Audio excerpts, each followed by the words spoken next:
예배를 위해서 대표 기도해 주시고 이어서 나혜자 권사님 성경 봉독해 주시겠습니다.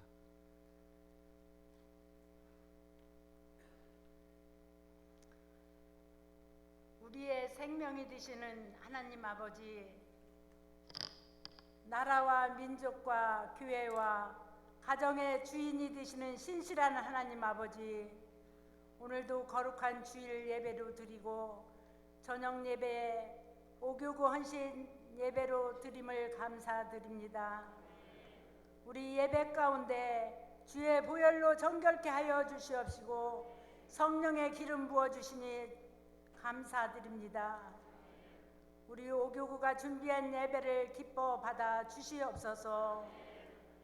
준비하는 동안 하나님의 관계를 회복하게 하시고 믿음과 사랑이 충만하여 성령님이 인도하는 오교구로 축복하여 주시옵소서.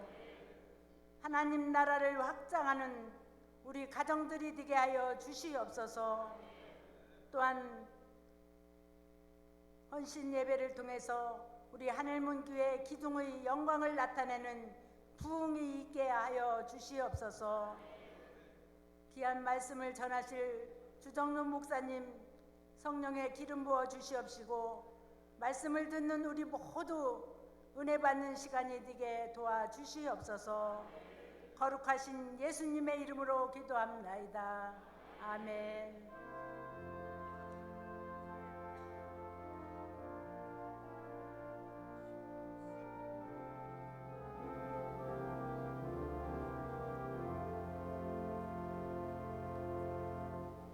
오늘 우리에게 주실 하나님 말씀은 로마서 1장 8절에서 17절까지 말씀입니다.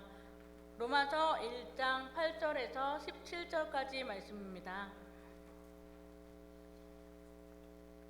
먼저 내가 예수 그리스도로 말미암아 너희 모든 사람에 관하여 내 하나님께 감사함은 너희 믿음이 온 세상에 전파됨이로다.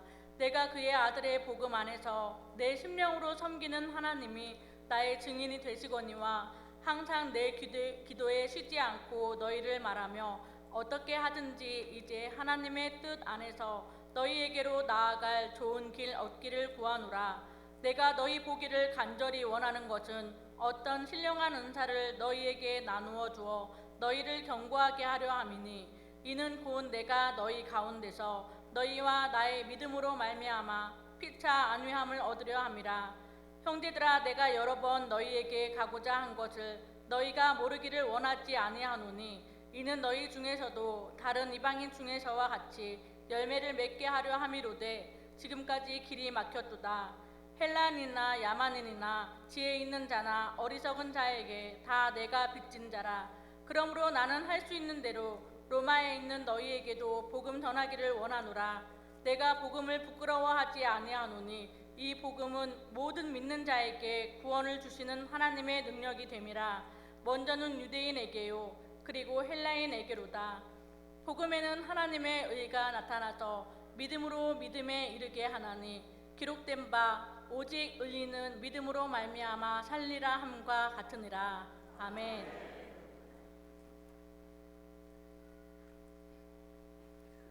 주정론 목사님 나오셔서 열정과 부흥이라는 제목으로 말씀 선포하실 때 큰 은혜 받으시기 바랍니다.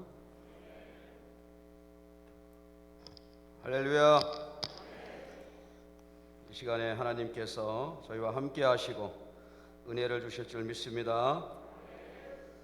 따라해 봅시다. 열정과 부흥. 오교구 헌신 예배 드리면서 주제를 뭘로 정할까 이렇게 기도했습니다. 보통 헌신 예배 준비하면서 주제는 그 달의 표어로 이렇게 정하면 되는데 6월 달에 우리 교회 표어는 애국애족 기도와 민족 복음화의 달 이렇게 표어가 되어 있습니다.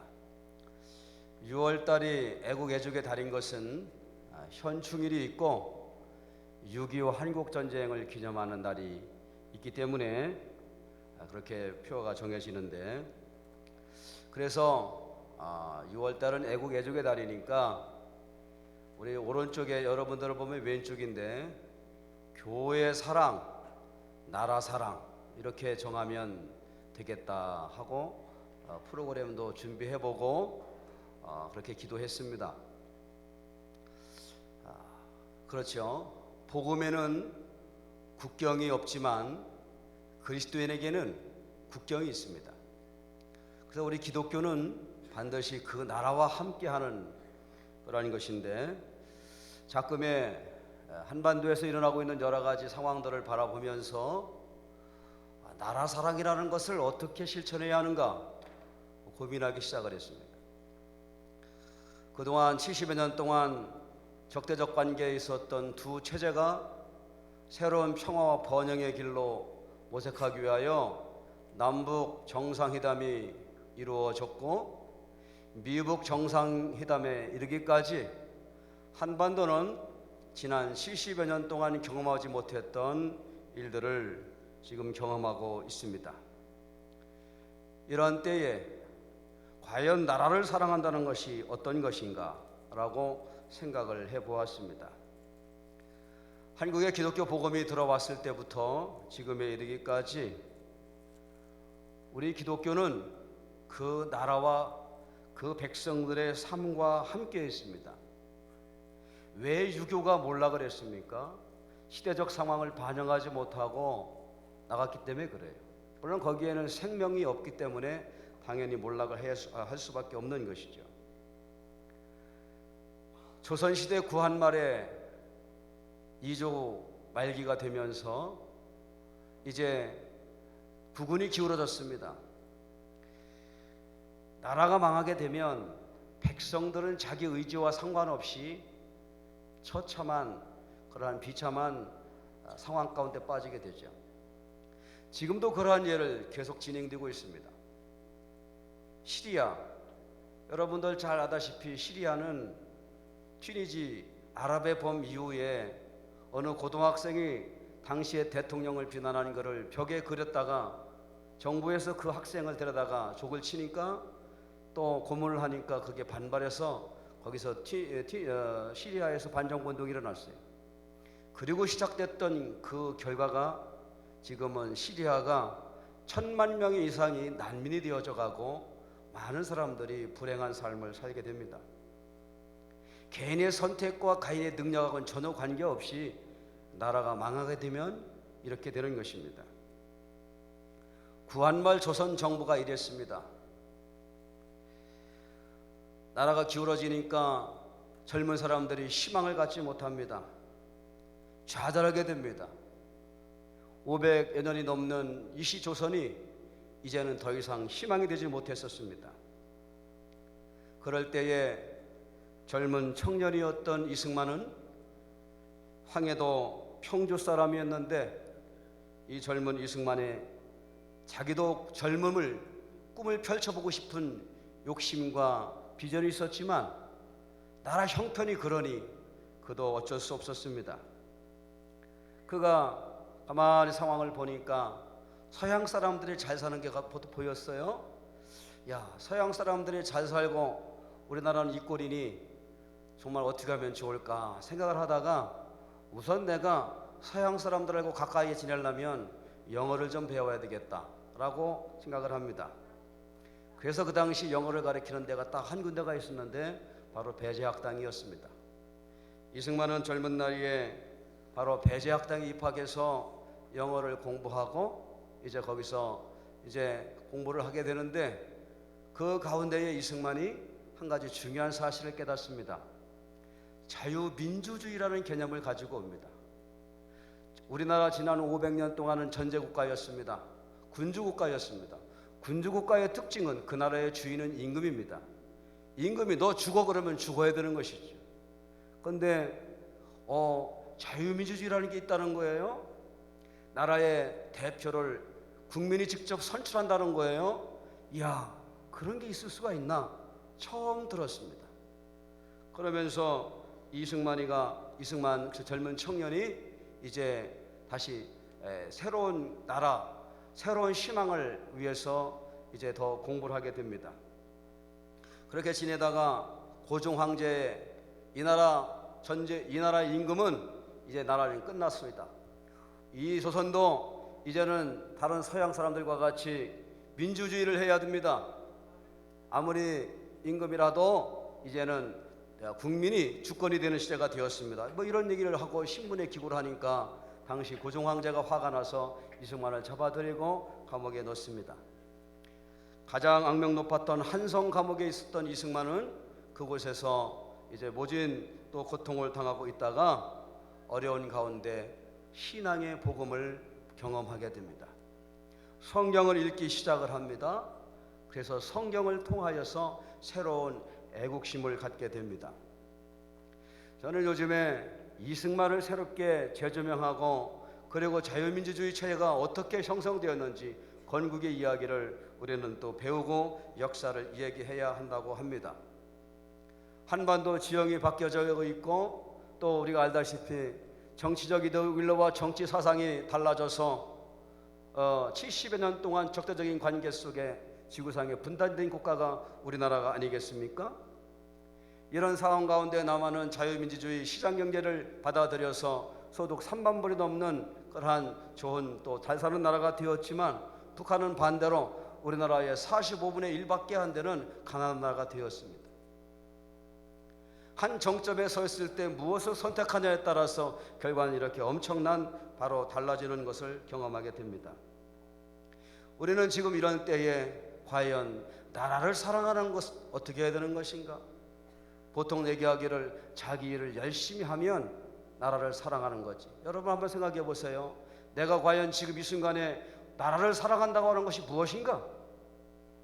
저는 또 군대도 갔다 왔습니다. 국방의 의무를 다했으니 됐나? 자기 맡아진 일에서 자기 일을 잘하는 것이 물론 나라를 사랑하는 것이죠.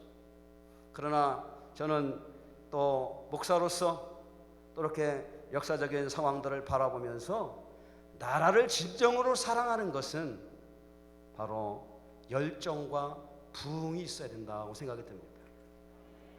페르시아 정부 당시에 느헤미야는 바로 그가 복음과 하나님의 말씀에 열정이 있었기 때문에 나라를 사랑하게 되었습니다. 오늘 읽은 로마서 말씀을 통해서 바로 열정과 부흥을 갖지 못하면 나라 사랑에 대한 개념을 정립할 수가 없다는 것입니다. 구한 말에 많은 사람들이 좌절했었습니다. 나라가 망해버렸으니 힘없는 민초들이 어디 가서 기댈 수 있겠습니까? 이승만과 같이 똑똑한 사람들이 어디서 희망을 찾겠습니까? 망해가는 나라에서 같이 망할 수밖에 없는 거 아니겠어요? 그러나 그들이 복음을 받아들이면서 그리스도를 통하여 희망이 있음을 보았습니다. 여러분, 한국 근현대사를 보고 또 건국 이야기와 독립 이야기를 보면 왜 많은 그리스도인들이 그 운동에 참여했을까? 그 당시 기독교 인구는 전체 인구의 1%밖에 되지 않았습니다. 자료에 보니까 이승만 당시에 기독교는 약 40여 명밖에 안 됐었다고 그러는 거예요. 그런 사람들이 독립운동에 그렇게 많이 참석했었던 것은 바로 기독교 복음을 받아들이고 그 복음 가운데서 열정이 싹텄던 것입니다. 복음은 바로 이렇게 열정을 가지게 됩니다. 우리가 열정을 가지려면 어떻게 됩니까? 바로 복음의 소명의식을 가져야 열정이 생깁니다. 오늘 로마서 1장 1절의 말씀에 보면 예수 그리스도의 종 바울은 사도로 부르심을 받아 하나님의 복음을 위하여 택장함을 입었다 그랬어요. 그러면서 이 복음은 하나님의 선지자를 통하여 그의 아들에 관하여 성경에 미리 약속하신 것이라 라고 말씀하시면서 자기가 왜 복음을 전하는지를 말하고 있습니다. 복음이 들어가면 삶의 정체성이 새로워지는 것입니다. 새로운 인생의 희망을 갖게 되는 것입니다. 그 복음이 국가에 들어가면 국가가 새로워지는 것입니다. 학교에서 이승만 제대로 가르칩니까? 안 가르칩니다. 그러나 우리 여러분 보십시오. 건국 대통령 이승만은 자유민주주의를 세우는 사람이고 이분은 초대 재헌국회를 시작하면서 이윤영이라고 하는 목사님을 통해서 기도를 시작했던 것이고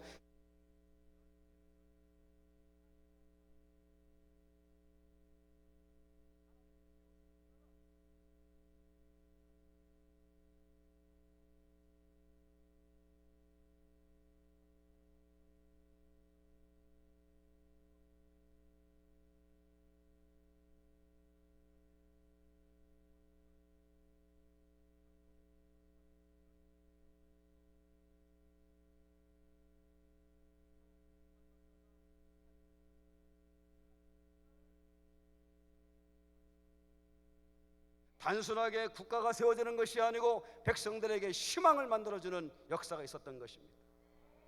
그런데 지금 그러한 복음적인 것이 점점점 사라지고 있는 것입니다. 그렇습니다. 복음이 들어가야 열정이 생깁니다. 복음이 들어가야 나라가 발전합니다. 복음이 들어가야 삶이 바뀌는 것입니다. 복음의 역사가 쇠퇴하게 되고 그러면 부흥도 안 되게 되고 나라는 찌그러지게 되고 나가는 것이죠. 1700년대의 선조 시대에 그 당시 모든 선비들은 소위 말하면 최고 엘리트들이었습니다. 그 당시 과거에 급제하고 많은 엘리트와 지식인들이 선조 주변 왕 주변에서 모여서 국사를 논하고 있었습니다. 그 당시 임진왜란 당시였기 때문에 여러 가지 나라 상황이 변화되고 있었습니다. 그럴 때에 여러분들 또 책 하나 중에 왜 선한 지식인이 악한 정치를 할까라는 그 책에도 보면 많은 지식인 엘리트들이 자신의 낙관주의와 또 우월주의, 도덕주의에 빠져가지고 분당을 하는 거예요. 파당만 일삼다가 국사를 논하지 못하고 결국에는 임진왜란이라는 엄청난 일을 벌이게 됩니다. 그렇습니다. 지식인들이 무슨 뭐 사상과 뭐를 연구를 잘해서 나라가 발전합니까? 그런 적이 없습니다. 기독교 신앙관에 잘했었던 막스는 그 가운데 기독교의 복음을 저버리게 되니까 그 가운데 하나님의 창조 신앙이 사라지고 유물론이 그 안에 들어가서 공산주의를 만들어냈습니다. 복음이 없는 곳에는 인간의 죄악과 인간의 허물만 남게 되는 것입니다.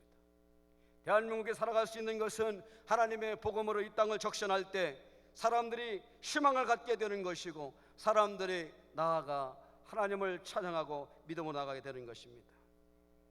복음이 있을 때, 하나님의 그리스도의 복음이 있을 때 우리나라가 건강하게 커나갈 수가 있습니다. 두 번째로 어떻게 하면 열정과 부흥을 가질 수 있는가? 비전이 있는 자가 열정을 갖게 되는 것입니다. 삶의 비전을 잃어버린 순간 열정의 불은 꺼지고 모닥불처럼 사라지게 됩니다. 현실을 안주합니다. 그러나 비전은 우리를 앞으로 달려가게 만듭니다.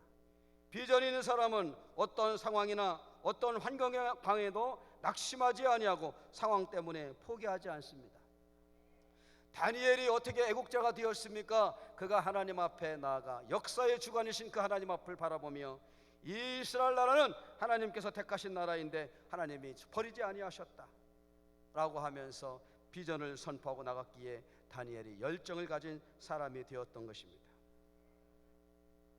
목표가 있는 사람은 흔들리지 않습니다. 환란의 파도가 밀려와도 포기하지 않습니다. 오히려 더 강한 열정을 가지고 살아갑니다. 그래서 우리는 이때에 다시 한번 국가적인 비전과 개인의 비전과 하나님이 주시는 선교적 비전을 가지고 나갈 때에 열정이 싹이 튼다는 말씀을 드릴 수가 있습니다. 첫 번째는 뭐라고 그랬어요? 복음이 있어요. 영적인 무장을 해야 열정이 생긴다. 두 번째는 비전을 가져야 된다. 세 번째가 중요한데 따라합시다. 성령 충만한 자가 열정을 갖게 됩니다. 맞습니다. 지식이 없어도 또 여러 가지 몸이 약하고 부족해도 하나님의 성령에 붙들린 자는 몸을 던지는 것입니다. 몸을 던지게 되어 있습니다. 열정이라는 말은 간절히 갈망한다는 말이고 자기 몸을 불살르는 것이 열정입니다. 제가 오래전에 한 20여 년이 된 것 같아요. 사랑의 교회 칼 세미나 옥하는 목사님 그 하는 목회자 지도자 세미나 참석했는데 그분이 어떤 책 한 권을 들고 나오셔서 하신 말씀이 그 책 제목이 광인론이라는 광인 미친 사람의 책이다. 내용인즉슨 우리가 한 가지 복음에 미치지 아니하면 결과는 없다라고 하는 것입니다. 세계적으로 성공한 사람들의 공통점을 바라보니까 자기 일에 미치는 사람들이 되었다라고 말씀하고 있습니다. 그러나 우리가 복음에 미치고 하나님 앞에 비전에 미치려면 성령의 충만함이 없으면 조금 하다가 말아요. 식어버려요. 이따가도 화면에 잠깐 보겠지만 열정이란 한순간에 몸을 불살르는 것이 아니고 지속적으로 자기를 불살르는 것이 열정이라고 그러는 것입니다. 그렇습니다. 하나님이 주시는 성령의 충만함을 가지고 나가야 열정이 식어지지 않습니다. 성령의 불과 하나님의 능력의 역사가 일어날 때 가슴이 뜨거워지는 거죠. 존 웨슬레 목사님이 성령의 불을 받았을 때 가슴이 뜨거워졌습니다. 그 가슴이 뜨거워졌을 때 다른 사람도 뜨겁게 만들 수가 있는 것이죠. 그래서 우리는 하나님 앞에 성령의 충만함을 가지고 또 하나님의 열정을 위해서 기도하며 나가야 될 것입니다. 기도의 열정, 전도의 열정, 봉사와 충성의 열정이 타올라 나아갈 때에, 또 이런 교회들이 점점점 많아질 때에 그 나라는 진정으로 하나님이 원하시는 번영과 행복과 기쁨을 누리게 될 것입니다. 하나님이 빠진 세상에는 다른 이데올로기와 정치적인 사상이 들어오게 되어 있습니다. 어느 집단이든지 어느 나라든지 그 국민을 다스리는, 그 국민을 정치적으로 다스리는 것이 있어야 되겠습니다. 하나님의 복음을 빠진 곳에서는 이 세상의 풍설과 이 세상의 잘못된 사상이 사람들의 마음을 병들게 할 것입니다. 그럼 우리는 나라를 사랑한다면 복음으로 영적으로 무장해야 할 것이며, 하나님의 복음 앞에 우리가 온전히 서 나갈 때에 한국 건국 초기와 선교 초기 시대처럼 하나님이 주시는 열정으로 이 나라가 새로워질 줄을 믿습니다. 그리하여 우리는 오늘 헌신 예배를 드리면서 주여 우리에게 뜨거운 열정을 허락하여 주시옵소서. 주여 우리에게 부흥을 허락하여 주시옵소서 라고 외치고 기도하는 시간 되기를 주의 이름으로 축원을 드립니다. 기도하겠습니다. 하나님 아버지, 6월 애국의 애족의 달, 민족 복음화를 위하여 기도하는 달을 맞이하여 특별히 5교구 헌신 예배를 드리면서 과연 나라를 사랑하는 것이 어떤 것인가를 생각하게 됩니다.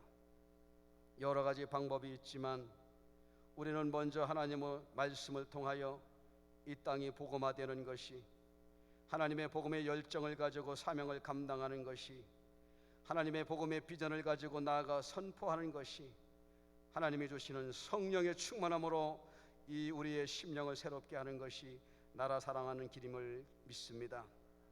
느헤미야와 다니엘과 에스더와 성경의 많은 인물들이 이와 같은 마음으로 나라를 사랑하였더니 그 나라가 번영하며 하나님의 뜻 가운데 섰던 것을 바라봅니다.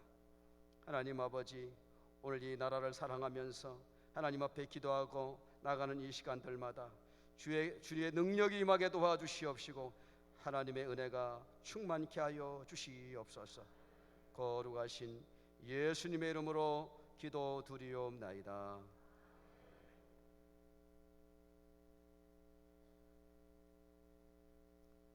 귀한 말씀, 큰 은혜의 말씀 감사드립니다. 다음은 우리 5교구에서 정성껏 준비한 특별 순서가 있겠습니다.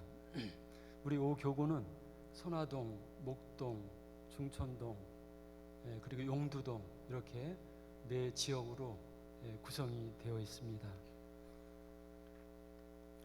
열정과 부흥이라는 주제로 5교구에서 정성껏 준비했습니다. 하지만 좀 부족한 점이 있더라도 성도님들 은혜만 많이 받으시기 바랍니다.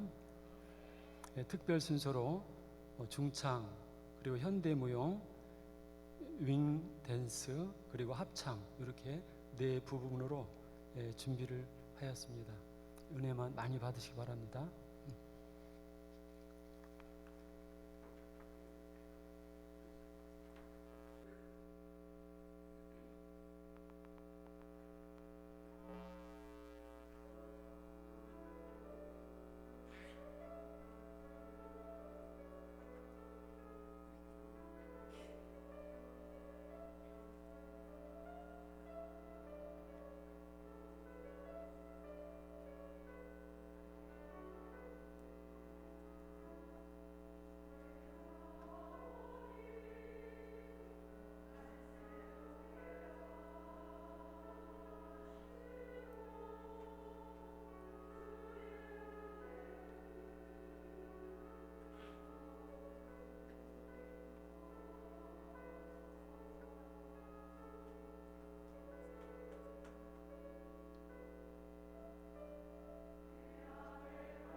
아멘.